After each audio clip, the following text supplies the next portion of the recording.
Seja bem-vindo ao terceiro e último episódio desta série de Fast Talks CFO Agenda, que o Jornal Económico tem dinamizado com a UI. Connosco hoje temos novamente o Luís Pedro Mendes, partner e líder da área da equipa, aliás, de Financial Accounting and Advisory Services da UI. O tema que aqui nos traz hoje novamente, Luís Pedro Mendes, é o tema, se calhar, mais badalado do ano, a inflação.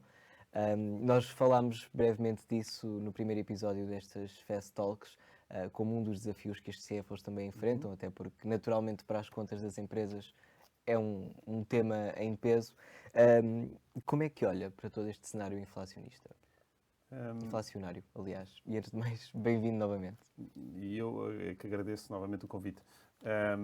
Na realidade, vivemos hoje tempos bastante distintos daqueles que tivemos a oportunidade de viver nos últimos, eu diria, na última década ou 2 décadas.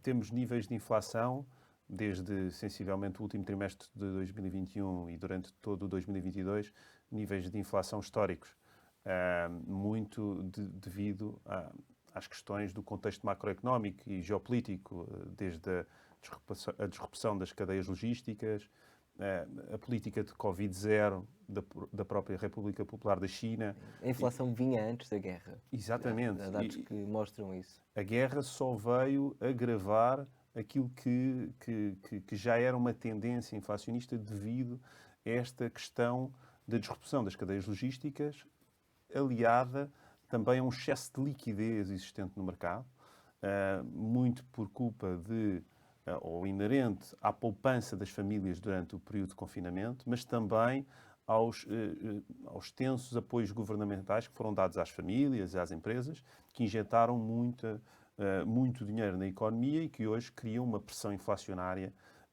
E também porque assistimos a um momento de taxas de juro inéditas, muito baixas, em algum caso até negativas. Exatamente. E ainda bem que toca nesse ponto, porquê? Porque, na verdade, e isso é olhando para aquilo que é o tema da agenda do CFO e dos novos desafios, esse é precisamente um ponto muito importante. Grande parte dos CFOs não experienciaram este tipo de desafios, porque nós não tivemos um cenário inflacionista e não tivemos um cenário de aumento das taxas de juros e dos custos de financiamento na última década ou 2 décadas. Quase Portanto, 2 décadas. é toda uma realidade diferente que traz desafios que precisam de ser endereçados por parte dos CFOs e enfrentar esses desafios com o papel que o CFO tem hoje na tomada dessas decisões estratégicas é ainda mais premente. E falava-se essa questão das taxas de juro muito baixas, em alguns casos negativas, que são uma anomalia em termos macroeconómicos. O normal é as taxas de juros serem positivas. Há até aquela piada recorrente de que a inflação a 2% é no fundo o motor de uma economia saudável. Mas este contexto de inflação que atravessamos agora, mesmo que comece a abrandar neste primeiro semestre do ano, em resposta também às medidas da Fed e do BCE, interrelaciona-se no fundo, funde-se com outros desafios que os CFOs enfrentam. Já falámos nesta série de tecnologia, é um deles. Portanto, esta agenda fica aqui um pouco moldada pelo contexto macroeconómico complicado. Sim, fica muito moldado por este contexto macroeconómico adverso e a pressão inflacionista e as medidas de combate a essa mesma pressão inflacionista, medidas tomadas Também pelos elas bancos criam centrais, alguma tensão. voltam a criar maior pressão. Maior pressão sobre as organizações, maior pressão sobre os próprios responsáveis financeiros dessas mesmas organizações. E essa pressão advém tanto de fatores externos como de fatores internos. Fatores externos, naturalmente, o aumento das matérias-primas, dos custos de transporte, dos custos de financiamento, mas também numa vertente de alguma retração económica, que já é expectável, implica retração de investimento, menor propensão para o consumo por parte das famílias, e isto cria um desafio, que é um desafio de margem. Portanto, o foco na margem deverá ser a principal preocupação dos CFOs e medidas que mitiguem o risco de preço nessa mesma margem devem ser tomadas por forma a que as empresas tenham uma capacidade de se adaptar à dinâmica e ao contexto bastante volátil que vivemos hoje em dia.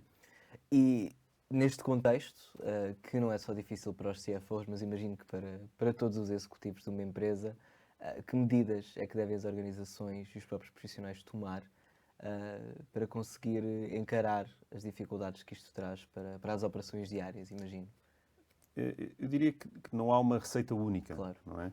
Mas qualquer que seja, terá que ter aqui uma abordagem holística, tentando jogar nos dois lados da equação, tanto que estão a provocar este Até porque os fenómeno. efeitos que se criam nas empresas variam muito do tipo de empresa que estamos a falar. Exatamente.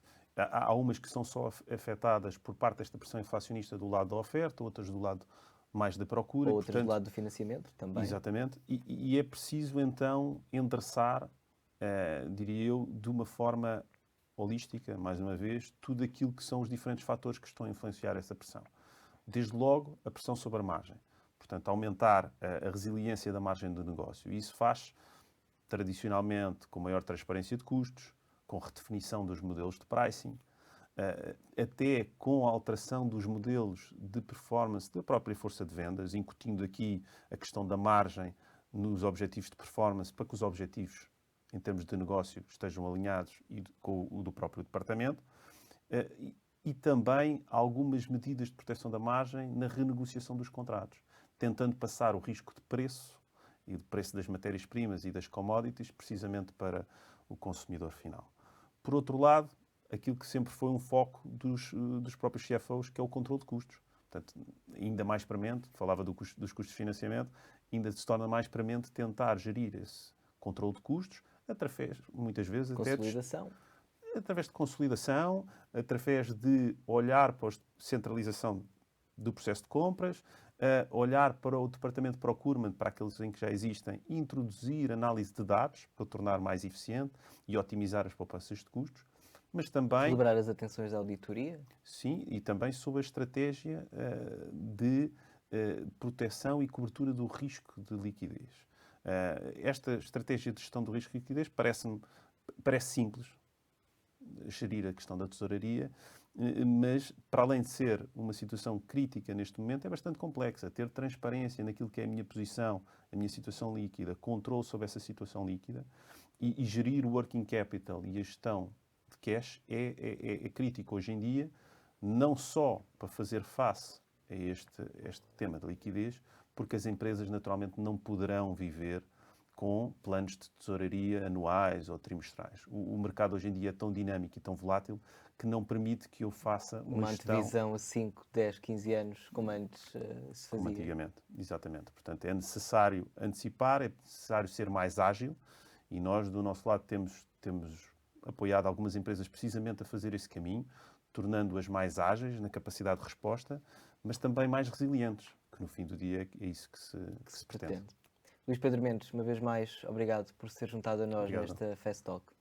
Obrigado também a si que esteve desse lado a acompanhar. Já sabe que pode ver e rever estes 3 episódios da CFO Agenda sempre que quiser na JETV, em jornaleconómico.pt, onde toda a informação está em constante atualização. Fique bem.